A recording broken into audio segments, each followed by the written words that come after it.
आज है 28 नवंबर और रेलवे ग्रुप डी के थर्ड शिफ्ट का एग्जाम हो चुका है और उसका कुछ ओरिजिनल प्रश्न है। और यदि वीडियो अच्छा लगे तो इस चैनल को सब्सक्राइब कर देना। पहला प्रश्न है, मई 2025 में नीति आयोग की 10वीं गवर्निंग काउंसिल मीटिंग की अध्यक्षता किसने की थी? तो नरेंद्र मोदी ने। अगला प्रश्न है, आईपीएल 2025 में रॉयल चैलेंजर बेंगलुरु की जीत का जश्न मनाने के दौरान बेंगलुरु के किस स्टेडियम के पास मची भगदड़ में 11 लोगों की मौत हो गई और 56 लोग घायल हो गया? तो उस स्टेडियम का नाम है चिन्ना स्वामी स्टेडियम, जो बेंगलुरु में है। अगला प्रश्न है, छत्रपति संभाजी महाराज के जीवन पर आधारित फिल्म छावा के निर्देशक कौन है? तो इसका निर्देशक है लक्ष्मण उटेकर। अगला प्रश्न है, अप्रैल 2025 में हुए 32वें विश्व शिक्षा शिखर सम्मेलन की अध्यक्षता किस देश ने किया? तो इसकी अध्यक्षता किया था संयुक्त अरब अमीरात। अगला प्रश्न है, मई 2025 में निम्नलिखित में से किस शहर को भारत सरकार ने ग्रीन हाइड्रोजन हब घोषित किया?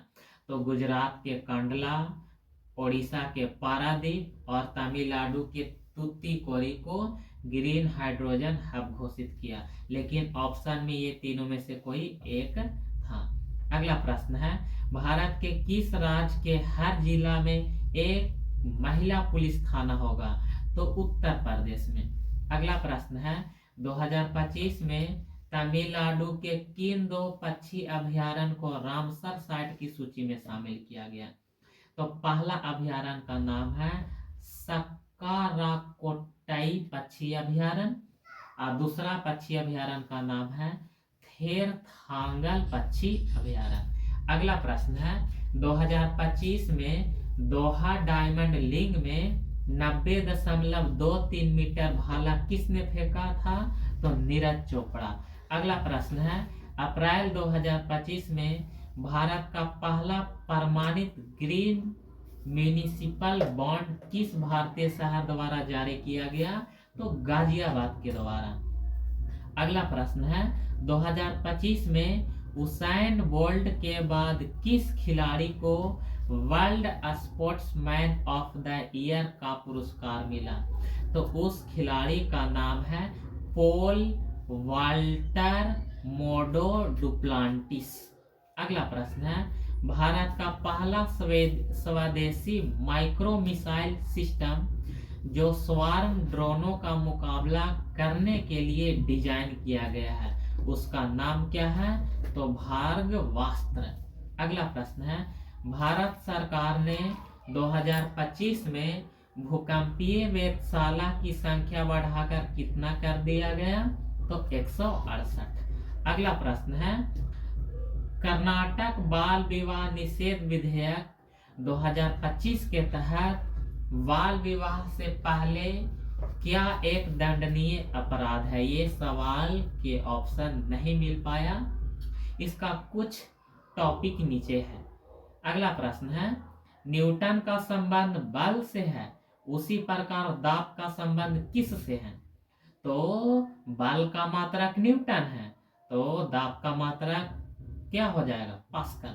तो न्यूटन बल की इकाई है और पास्कल दाब की इकाई है।